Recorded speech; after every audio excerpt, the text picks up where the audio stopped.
for more on the rising tensions in the Middle East. Mark Dubowitz joins us now. He's the CEO of the Foundation for the Defense of Democracies, and an individual I happen to know has been sanctioned by both Iran and Russia. We're talking about that, Mark, as we look now at this map. And of course, Jen Griffin was mentioning we have the USS Ford and Eisenhower carrier strike groups here in the Eastern Mediterranean, sending a message to people like Hezbollah and Hassan Nasrallah up here in Lebanon, and of course, a lot of activity in the Gaza Strip. But what do you make of what we're looking at here, and the fact is, as Benjamin Hall was mentioning, you know, Russia's over here, Iran's over here. They're players in this as well. Yeah, that's exactly right, Griff. I mean, the problem with the map is it actually doesn't show the major players, Iran and Russia. Iran is over here, and Iran is orchestrating this. They've surrounded Israel essentially with a ring of fire.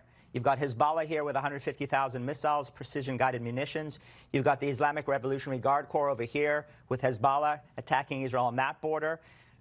Hamas and Islamic Jihad over here, creating terrorist attacks into Israel from there. And of course, Hamas and Islamic Jihad from here. All of them backed by Iran, all armed in this ring of fire.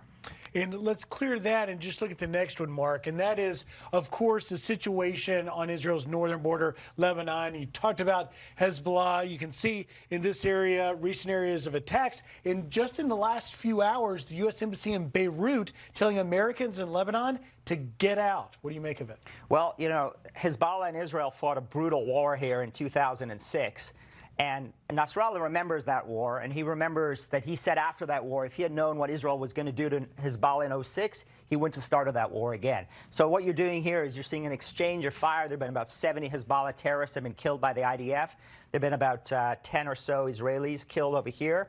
And this border here is the most dangerous border, right? Again, 150,000 missiles that Hezbollah has, aimed at Israeli population centers, and these aren't Hamas missiles. Precision-guided missiles as well, very different than what Hamas has. Exactly. What Hezbollah has could do devastating damage to the Israeli heartland, hitting civilian centers and also telecommunications, energy, infrastructure. Something they're definitely watching. I want to take you, though, Mark, and that is down into the Strip, Gaza. This is the area that we've seen IDF forces really working their way in, getting a bit of a circle around Gaza City. This is their ground operation. What do you make of that? Well, what I make of it is that it's absolutely essential because here in sort of northern Gaza is about 80% of Hamas's terror infrastructure, their missiles and their terrorists. And the IDF has said repeatedly to Gazans, please get out of this war zone. 800,000 to 1 million Gazans have heeded that call. About 250,000 to 300,000 have not. The question is, why not? Are they hardcore Hamas supporters? Yeah. Or are they afraid of Hamas? Because Israel just opened up this long road here.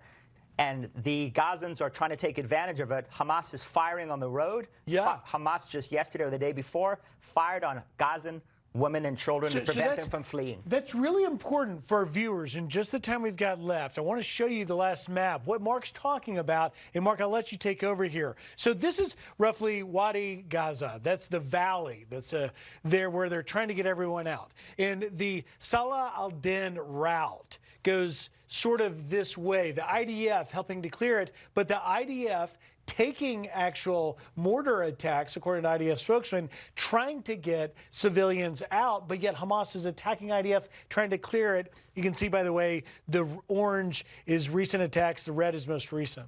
Well, that's right. And again, Griff, the length of Gaza is about 25 miles, right? So it's actually absolutely possible for Gazans to take that road and get out of the war zone. And again, 800,000 to 1 million have already availed themselves of that opportunity. Israel does not want civilians here.